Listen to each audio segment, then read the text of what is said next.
Labvakar! Mani sauc Luīze. Ikdienā esmu ārste bērnu slimnīcā. Papildus es vēl spēlēju flautu, iekopu sev siltumnīcu, vienkārši baudu dzīvi, bet brīvā laikā es studēju arī doktorantūrā, un tieši par savu doktorantūras projektu es šodien jums gribētu pastāstīt. Un pasaulē ir vairākas lietas, kuras mēs nevaram mainīt. Piemēram, sekundžu skaits minūtē, sievas mācas regulāri ieteikumi, kā jums labāk dzīvot, arī āboltiņas matulaks patēriņu mēs nevaram mainīt. Un jā, kas tad tas? Tā ir ģenētika. To mēs galīgi nevaram mainīt, un tieši par to arī šovakar būs stāsts. Šis ir Renārs. Viņš skrien Rīgas pusmaratonu pie 20 kilometru pēkšņi saļimst. Kas notika? Pieksušas kājas, karstums? Diemžēl šoreiz nē. Šoreiz tā ir pēkšņa kardiāla nāve. Un kāpēc? Kas notika? Tagad iedomājamies, ka sirds ir kā pilsētas elektrotīkls, pa to iet daudz elektroimpulsu, kas liek sirdī ritmiski strādāt, līdzīgi kā pilsētā. Un tagad iedomājamies, kad ir vētra un pilsētā nogāžas koks un nogāž elektrības vadus. Elektrība pārtrūks un pilsēta apstājās. Līdzīgi var notikt arī sirdī pie vienas konkrētas slimības. Tagad redzam, ir gēns, kas nes kādu informāciju, un tajā ir iekšā mutācija. Tātad kaut kas nepareizs, kas liek sirds audiem attīstīties bojātiem, un sports šos bojātus audus vēl vairāk noslogo, un rezultāts dažkārt var būt diezgan bēdīgs. Varam vilkt paralēlus ar to koku, kurš, piemēram, bojāts, un vētra to nokausē, un viņš nokrīt, un viss. Atceraties Renāru, šī ir viņa ģimene, un tēvs arī izbijis sportists, cik pa laikam sūdzās par kādām sirdsklavēm, bet viņš kā jau kārtīgs latviešu vīrietis neiet pie ārsta. Kas viņiem abiem kaiš? Viņiem abiem ir viena iedzimta, tātad ģenētiska sirds muskuļu slimība. Un šīs slimības pirmā problēma ir problēmas neapzināšanās. Es domāju, ka Renārs nebūtu skrējis šo maratonu, ja būtu zinājis, ka viņam ir šāda slimība. Un pie manis nonāk vairāk pacienti ar tādām raksturīgām sūdzībām, kas liek tikai aizdomāties par šo slimību, bet tad es veicu visus šos izmeklējumu riņķi, lai viņi apstiprinātu. Pēc tam es veicu visiem ģenētiskās analīzes, un gēni, kas var būt bojāti, ir daudzi, un tie sastāv no daudzām tūkstošu daļiņām.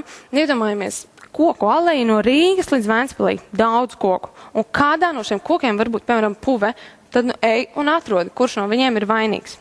Kā jau teicu, gēni, kur var būt bojāti, ir vairāki. Tāpēc man pirmais mērķis pētījumā ir atrast to sakarību starp to, kurš gēns ir bojāts un to, kāda šī slimība attīstīsies katram konkrētam pacientam. Pasaulē jau mēģina rast šādas sakarības, bet šie atklājumi vēl ir bērnu autiņos. Un, lai tie gūtu kādu spēku, ir nepieciešami vēl un vēl dati. Otrs mērķis vairāk kā ārstam nekā zinātniekam ir pasargāt, piemēram, šo ģimenīti no pēkšņas nāves, jo, ja pacientu mēs uzmanam regulāri, tad tieši radinieku problēma ir problēmas neapzināšanās.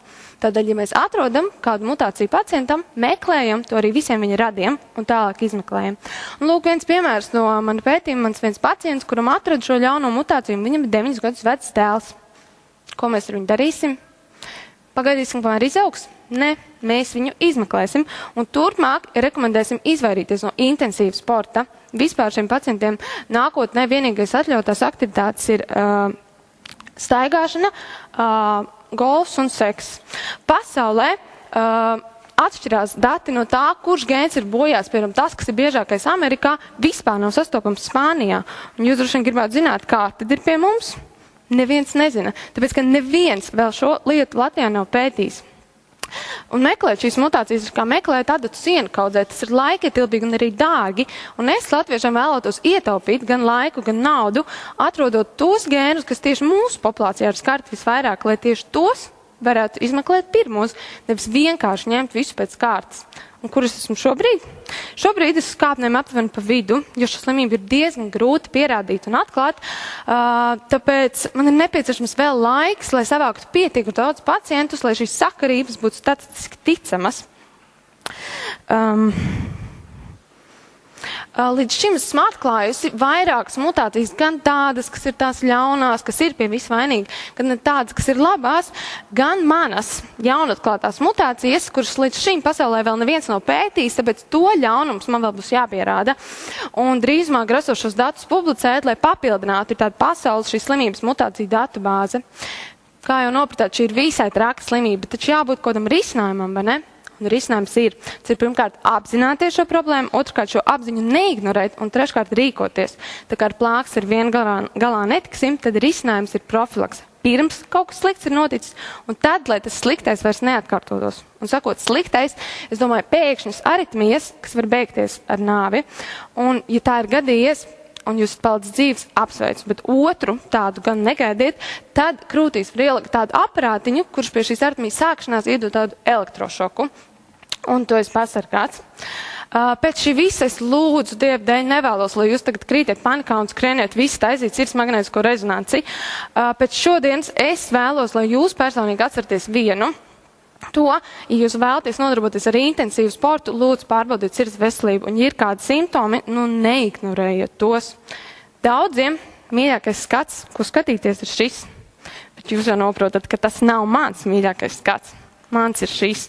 Tā ir dzīvība. Es vēlos, lai jūs visi pieliekat šeit roku un sajūtat, cik nenogurdoši un ritmiski tā pukst. Forši, vai ne? Tā kā šīs manas nepilnās 7 minūtes ir izskanējušas, es ļoti gribētu jums daudz ko paskaidrot sīkāk, tāpēc tūlīt jums jāuzdod man aktīvi jautājumi, vai arī jāuzveicina uz kafijas tās pēc šī visa pasākuma. Paldies!